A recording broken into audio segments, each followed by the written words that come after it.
You will not believe the tragedy that happened to me in game week 14.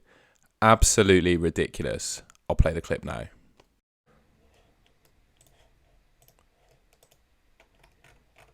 Before the deadline, hopefully. Done.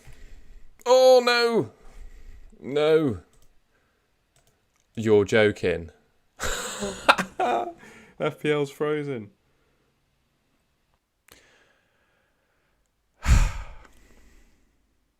So yeah, as you can see, I planned to do Solanke to Wilson and the game froze as I made the transfer and it didn't confirm. So that means I missed out on 2 goals and 2 assists for Callum Wilson. What can you do, eh? Absolute nightmare. But we move on. Game week 15 coming up. I will, of course, talk through my team for game week 14, show you how I got on, talk about some transfer plans for game week 15, talk through some of the fixtures, show you the clean sheet odds and goal scoring odds, and hopefully give you a rounded view of, how to play game week 15. So let's get right into it. Now, first up, this is my team in game week 14. 63 points in total. Really happy with the performance of my defenders. Guaita and Guehi have been consistently letting me down this season so far, not getting clean sheets when I've really needed them to, but they managed it this week, so I'm very happy about that. Trippier, Cancelo, also amongst the clean sheets. Trippier is just an absolutely unbelievable option in FPL, and he's been really doing the goods for me. Salah, captain, he got his goal against Leeds, I'll take it. KDB did outscore him, but not by much. I'll just take the fact that Salah scored a goal as my captain. What's rather annoying is that Haaland didn't play at all. So I had my captaincy on Salah instead of Haaland, but obviously without Haaland playing at all, it means most people could vice-captain Salah and he would come in as their captain. Foden, we all know he didn't start. Most people took him out for Saka, so I'm quite pleased I didn't do that. But ultimately, they're not pleased about what actually happened with my transfers. But yeah, Foden was on the bench, came on for a 1-pointer, is what it is. Everyone's got him. What can you do? Martinelli, really happy with his goal. He's probably been the best value midfielder this season. I've had enough of Zaha now. I'll be talking on the next few clips as to what I'm going to do with Zaha going forwards. But yeah, he'll be going. Andreas Pereira, I just always miss his points. It's really annoying. When I needed him this week, he didn't manage to get an attack in return, and he gets a 10-pointer last week when I benched him. Solanke, blank. Mitrovic, blank. Not much more to say there. And one of those two will be making way this week for Callum Wilson. I haven't quite decided who yet because Mitrovic has obviously been on fire this season. He's proven that he's pretty fixture-proof and can score against anyone, but he does have Man City. Solanke, not as good as Mitrovic, obviously, but he's got Leeds in game week 15, so it's a bit of a toss-up there for me as to who I take out. We'll see. So yeah, like I said, I'm going to take you through 3 players that I am personally looking at for my team, and then I'll talk through game week 15 in a bit more detail as to other players that I'm eyeing up, other players that I like that maybe relate more to your particular team. So first up, as I mentioned, I'm looking to get rid of Wilfried Zaha, and I've got 2 options that I can replace him with. Number 1 is Marcus Rashford. You'll see in the words next to him there. I think he's right bang up for it now, and he's back to playing his best football. Ten Hag's managed to do something, and Rashford seems to be enjoying his football again. So for a Man United fan like me, that's really exciting. And also for FPL, I think he's a fantastic option.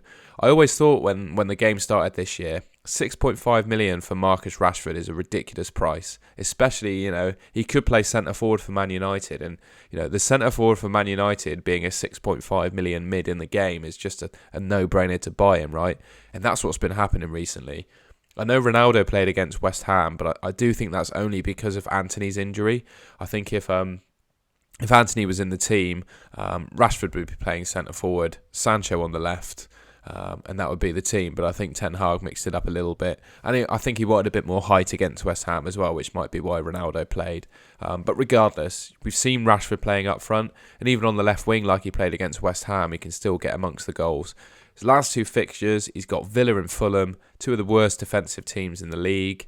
And he's had, in total, 10 returns in 15 games this season. And it feels like his sort of form trajectory has just gone like this.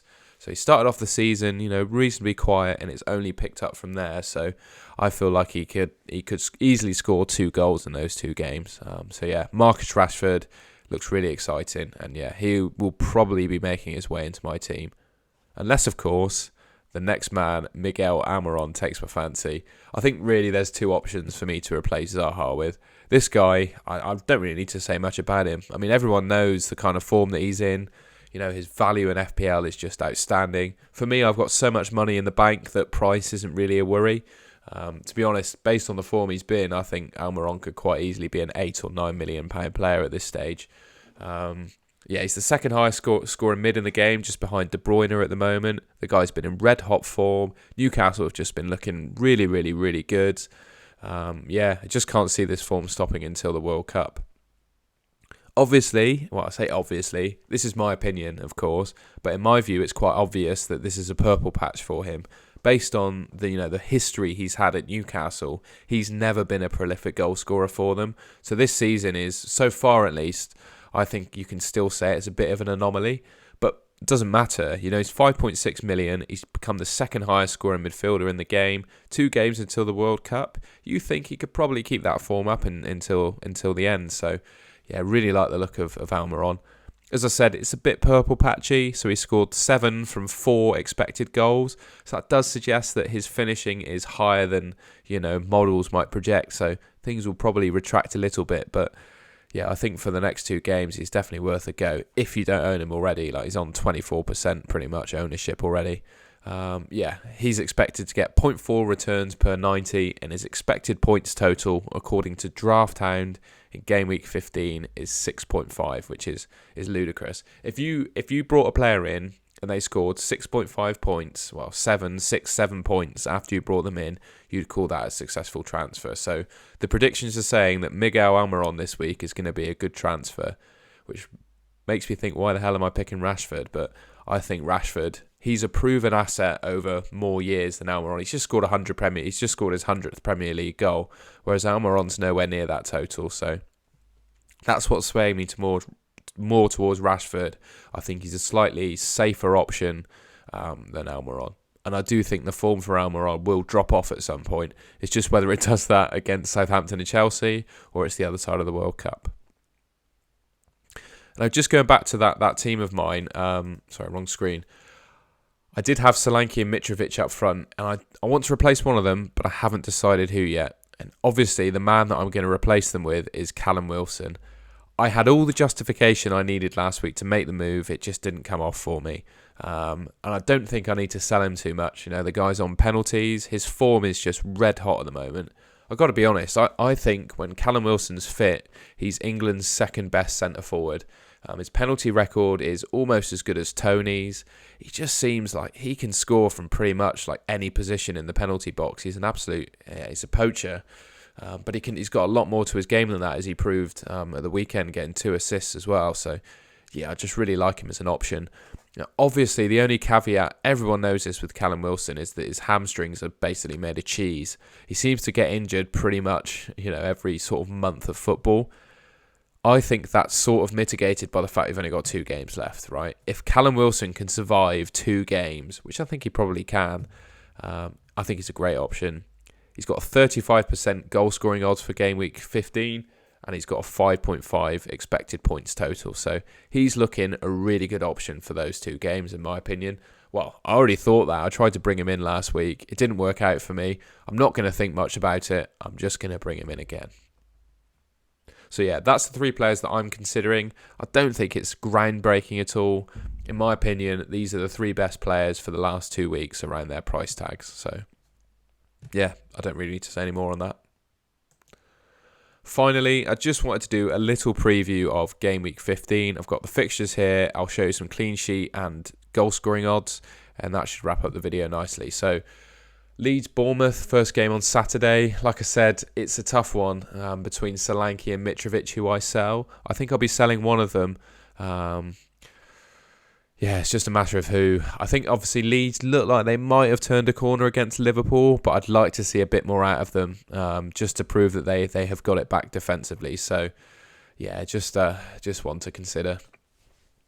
Man City, Fulham. I definitely back Man City to score in this game. To be honest, it doesn't really matter if Erling Haaland is back, considering his ownership. I don't think anyone will be selling him before the World Cup. Certainly I won't.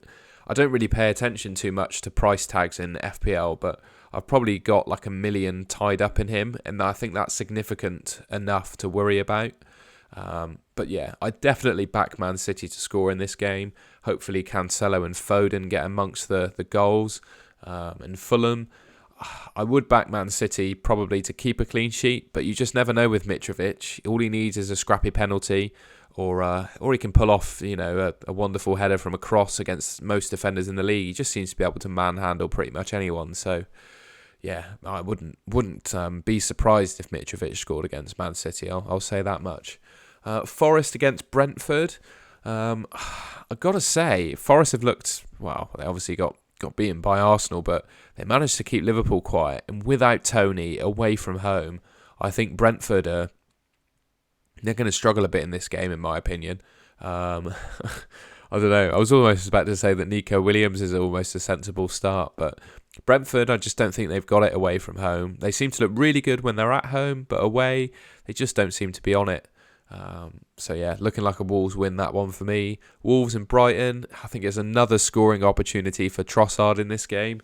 I feel absolutely robbed of points and pride after doing Trossard to Foden in 13. That was an absolute nightmare, that move, wasn't it? I think most of the game probably did that. Since then, Foden's gone on to be benched twice in the Premier League, and Trossard scored 2 goals in 2 games. So yeah, absolutely ridiculous. Everton-Leicester, interesting one. I think Maddison could well be an option again this week. Certainly those that didn't sell him when he got his 1-game ban, I think they might be rewarded in this one. I do fancy Leicester in this game. Everton have been all right defensively, but I do fancy Leicester to nick one in this game. Chelsea against Arsenal on Sunday. I think Chelsea will probably raise their level for the London derby, but I don't see any result other than Arsenal winning, to be honest. Chelsea have, apart from against United, they've not really looked very good at all. Kepa has been single-handedly saving them in games, and he's injured at the moment. Obviously, we'll wait to see the news on how long-term that injury is, but as far as I'm concerned, he was subbed off after 45 minutes. So that leads me to think that he probably won't play this weekend, and I think that opens the game up a bit more. Villa against United, like I said, I think Rashford's really an option going forward, and I'd back Man United to win this game.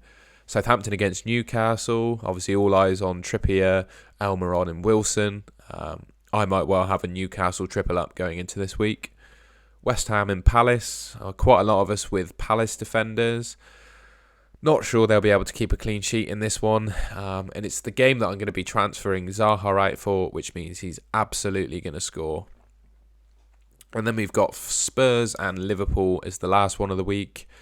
Spurs, I think the style of play that Spurs use, sitting deep and then hitting teams on the counter-attack, I think will be difficult. It will be a really difficult game for Liverpool, this one.